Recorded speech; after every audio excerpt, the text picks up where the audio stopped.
Very good morning students, welcome to the class. Today we will again continue with the 15th chapter in your SST book, and the name of your chapter is Rights and Duties. ठीक है, fundamental rights, fundamental duties, DPSP यानी कि directive principles और election, ये सब हम study कर चुके थे अपनी लास्ट क्लास में. ठीक है, क्या क्या हमारे कॉन्स्टिट्यूशन में, कॉन्स्टिट्यूशन क्या होता है, एक रिटन डॉक्यूमेंट है जो कि एक set of rules, regulation, guidelines provide करता है कि देश में रहने वाले नागरिकों को, सरकार को किस तरीके से काम करना है.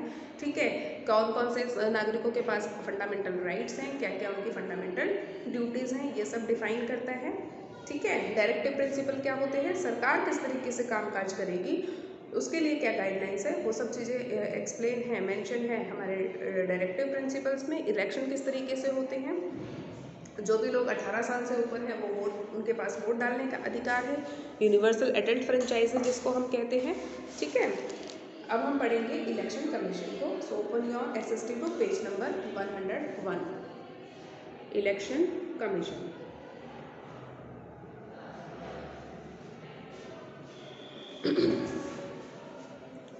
इलेक्शन कमीशन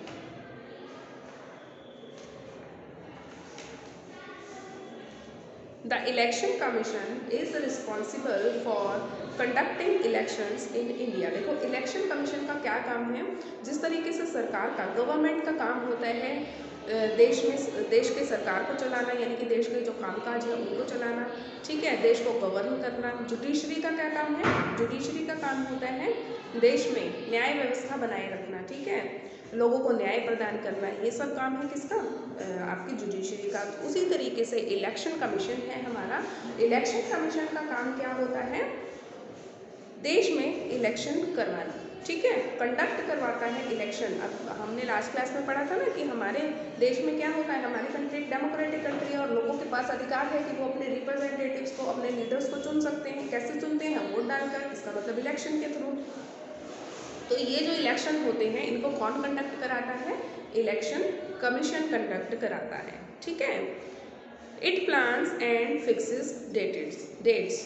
अब इलेक्शन कमीशन क्या करता है, इलेक्शंस को प्लान करता है कि कब किस तरीके से इलेक्शन कराने हैं. ठीक है, सारे प्लानिंग करता है और डेट्स को फिक्स करता है कि किस दिन, कौन सी तारीख पे इलेक्शन करवाए जाने हैं. ये सब ड्यूटीज़ हैं इलेक्शन कमीशन की. ठीक है, किस तरीके से इलेक्शन होंगे, कौन कौन सी कॉन्स्टिट्यूंसीज में, अलग अलग शहरों में लोकसभा के इलेक्शन कैसे होंगे, राज्यसभा के इलेक्शन कैसे होंगे, या जो आपके स्टेट गवर्नमेंट के इलेक्शन हैं वो किस तरीके से होंगे.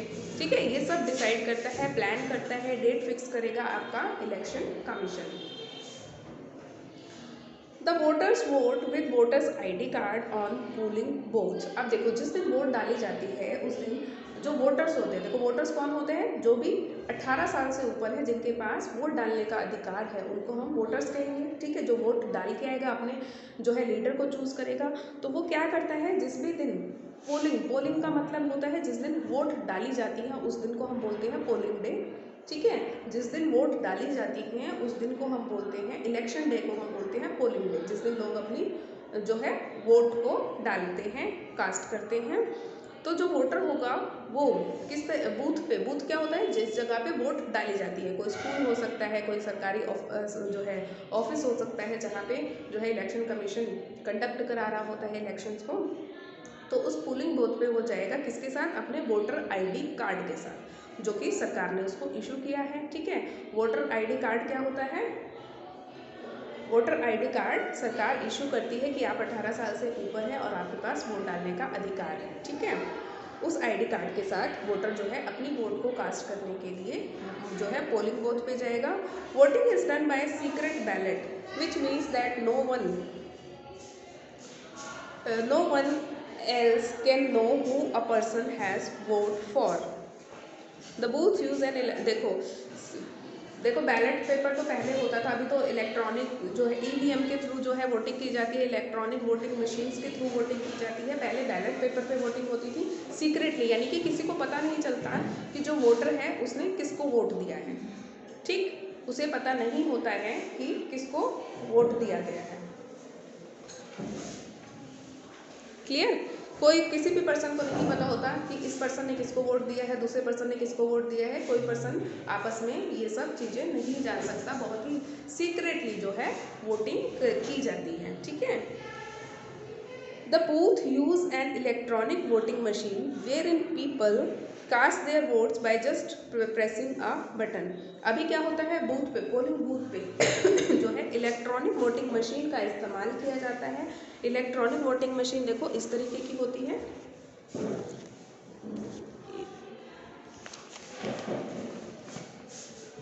इस तरीके की इलेक्ट्रॉनिक वोटिंग मशीन होती है। इसके सामने देखो जो है कैंडिडेट का नाम, उसकी पार्टी का नाम, उसका पार्टी का सिंबल होता है एक्चुअली, और ये आगे के ये जो ब्लू कलर के दिखाई दे रहे हैं ये बटन होते हैं। और जैसे सपोज एक पहले नंबर पे वो कैंडिडेट है जिसको वोटर जो है वोट डालना चाहता है, तो वो उसके सामने वाला बटन प्रेस कर देगा और उसको वोट चली जाएगी, ठीक है, उसकी वोट जो है डल जाएगी एक तरीके से, ठीक है। तो ये जो इलेक्ट्रॉनिक वोटिंग मशीन होती है जिनको हम शॉर्ट में ईवीएम बोलते हैं, इनका इस्तेमाल किया जाता है वोट डालने के लिए। लोग प्रेस करते हैं इन पे, जो भी वोटर होगा, जिस भी कैंडिडेट को, जिस भी पार्टी के कैंडिडेट को वो वोट डालना चाहता है, उसके सिंबल के आगे जो है वो प्रेस करेगा और उसकी वोट डल जाएगी, ठीक है। The booths use an electronic voting machine wherein people cast their votes by just pressing a button, ठीक है। वहाँ पे लोगों को कुछ लिखना नहीं पड़ता, कुछ नहीं करना पड़ता, सिंपली एक बटन प्रेस करना होता है और उनकी वोट जो है कास्ट हो जाती है, मतलब कि उनकी वोट डल जाती है, ठीक है। तो इलेक्शन कमीशन का काम क्या है, इन सारी प्रोसेस को करवाना, ठीक है, कि किस दिन इलेक्शन होने हैं, किस तरीके से इलेक्शन होने हैं, लोग किस तरीके से वोट डालने जाएंगे, ईवीएम मशीन प्रॉपर है कि नहीं है, ठीक है, सबको वोटर, जो भी एलिजिबल वोटर्स हैं उनके पास जो है वोटर आईडी कार्ड है या नहीं, ये सब सारे काम का ध्यान कौन रखेगा, इलेक्शन कमीशन ध्यान रखेगा इन सभी चीज़ों का। अब हम देखते हैं पॉलिटिकल पार्टीज़ को। पॉलिटिकल पार्टीज़ क्या है, there are many political parties in India. देखो आपने भी सुना होगा, कांग्रेस है, बीजेपी है, भाजपा है, ठीक है, लोजपा है, बसपा है, ये सब क्या है, ये अलग अलग पार्टीज़ के नाम हैं, ठीक है, पॉलिटिकल पार्टीज़ होती हैं। तो भारत में बहुत सारी पॉलिटिकल पार्टीज़ हैं। A political party is a group of people who have similar ideas about how a government should work. देखो पॉलिटिकल पार्टी क्या होती है, कुछ लोगों का एक ग्रुप होता है, ऐसे लोगों का जो कि एक जैसा सोचते हैं कि देश को, सरकार को किस तरीके से काम करना चाहिए, उसके बारे में उनकी एक जैसी राय होती है, एक जैसा वो सोचते हैं कि सरकार को इस तरीके से काम करना चाहिए। जब एक जैसा सोचने वाले लोग अपनी एक पार्टी बना लेते हैं और इलेक्शन में जो है कंटेस्ट करते हैं, तो उसको हम पॉलिटिकल पार्टी कहते हैं कि ये जो ग्रुप है लोगों का, ये एक जैसा सोचता है और सरकार को किस तरीके से काम करना है उसके बारे में इनकी एक जैसी राय है, ठीक है। The person who contests the election for the post of the leader from a political party is known as the candidate of that political party. देखो कोई भी पर्सन जो इलेक्शन में कंटेस्ट कर रहा है मतलब इलेक्शन में वो खड़ा है, ठीक है, एज ए कंटेस्टेंट, प्रत्याशी बन के, for the post of the leader from the a political party. जैसे हम कहते हैं कि बीजेपी का ये कैंडिडेट है, कांग्रेस का ये कैंडिडेट है, यानी कि वो उस पॉलिटिकल पार्टी के अंडर जो है कंटेस्ट कर रहा है उसको हम कैसे क्या कहते हैं, known as the candidate of that political party. हम बोलते हैं ना कि ये बीजेपी का कैंडिडेट है, ये कांग्रेस का कैंडिडेट है, ठीक है। तो जब कोई पर्सन जो है किसी पार्टी के चुनाव चिन्ह के इस्तेमाल करके जो है चुनाव में कंटेस्ट करता है, उसको हम बोलते हैं कि ये इस पॉलिटिकल पार्टी का कैंडिडेट है, ठीक है। The candidate who gets the maximum number of votes is elected as the leader. देखो वो पर्सन जिसको सबसे ज़्यादा वोट मिलती हैं उसको लीडर चुना जाता है, ठीक है।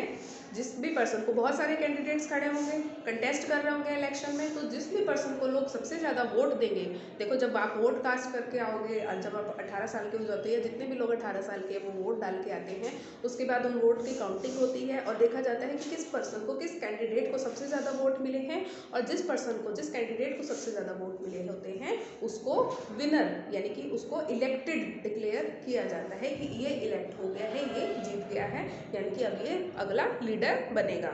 Each political party has a symbol. देखो आपने देखा होगा हर एक पॉलिटिकल पार्टी के अपने अपने सिंबल होते हैं, ठीक है, जैसे कमल का फूल है, हाथी है, ये सब क्या है, अलग अलग पॉलिटिकल पार्टी के सिंबल होते हैं, ठीक है, जो प्रतीक चिन्ह होते हैं जिनसे आप इन पार्टी को पहचान सकते हैं, ठीक है। और कहीं ना कहीं ये उस पार्टी की आइडियोलॉजी को दर्शाती है, दिखाती है, ठीक है, कि ये पार्टी, इस पार्टी की सोच क्या है। ठीक है, तो पॉलिटिकल पार्टी आपको समझ में आया, पॉलिटिकल पार्टी क्या होती है, इलेक्शन कमीशन समझ में आ गया। अब हम देखते हैं इम्पॉर्टेंस ऑफ वोटिंग। वोटिंग क्या की इम्पॉर्टेंस क्या है, क्यों जरूरी है voting. The right to vote is an important right as it helps us to choose the right leader to govern the country. देखो राइट टू वोट क्यों इम्पॉर्टेंट है, क्योंकि देखो राइट टू वोट, जब हम वोट डालेंगे तभी तो हमारे पास, हम अपने अधिकार का इस्तेमाल कर रहे हैं ना, कि हम सरकार किससे चलवाना चाहते हैं, यानी कि हम कौन सी पार्टी को या कौन से कैंडिडेट को हम जो है अपना लीडर चुनना चाहते हैं जो कि आगे चल के देश चलाएगा। क्योंकि जो लीडर जीतेगा, जो कैंडिडेट जीतेगा या जो पार्टी जीतेगी, पॉलिटिकल पार्टी, वही तो सरकार बनाएगी, वही तो सरकार चलाएगी।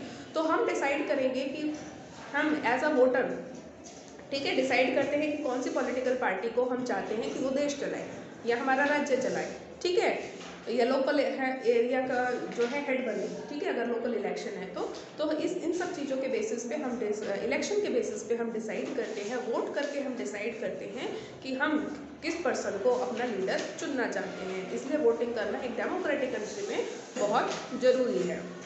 As a citizen of India, this right must be used carefully and responsibly। देखो भारत का नागरिक होने के नाते इस राइट का इस्तेमाल जो है बहुत ही केयरफुली और बहुत ही रिस्पॉन्सिबिलिटी के साथ किया जाना चाहिए, ठीक है। If a leader elected by us fails to work properly, we have a choice of not voting for the same candidate in the next election। मान लो आपने किसी कैंडिडेट को वोट दिया, ठीक है, और उसने कोई भी काम नहीं किया, ठीक है, जो भी चाहते थे, जिस तरीके से सरकार को चलाया जाना चाहिए था उस तरीके से सरकार वो नहीं चला पाता है, ठीक है, या वो सारे काम करने में असफल रहते हैं जो आपने सोचे थे एज अ सिटीजन कि वो आपके एरिया के लिए करेगा, देश के डेवलपमेंट के लिए करेगा, तो आप क्या करोगे, अगली बार उसको वोट नहीं दोगे, ठीक है। तो ये सभी नागरिकों के पास अधिकार होता है कि वो चेक करें कि जिस कैंडिडेट को उन्होंने वोट दिया अगर वो काम करेगा तो आप अगली बार फिर से उसको वोट दे सकते हो, अगर वो काम नहीं करेगा तो आप उसको वोट नहीं दोगे। वोट नहीं देने से क्या होगा, वो पावर से हट जाएगा, अगली बार उसको कम वोट मिलेंगे, तो उससे ज़्यादा वोट जिसको मिलेंगे, सबसे ज़्यादा जिसको वोट मिलेंगे, या आपको लगेगा कि ठीक है इसने काम नहीं किया, अब हम दूसरे कैंडिडेट को चांस देते हैं, उसको वोट दोगे, जिससे आपको उम्मीद होती है कि ये शायद हमारे लिए अच्छे काम करेगा, देश की उन्नति के लिए काम करेगा, आप उसको वोट दोगे, ठीक है, और पहले वाले को हटा दोगे वोट देके।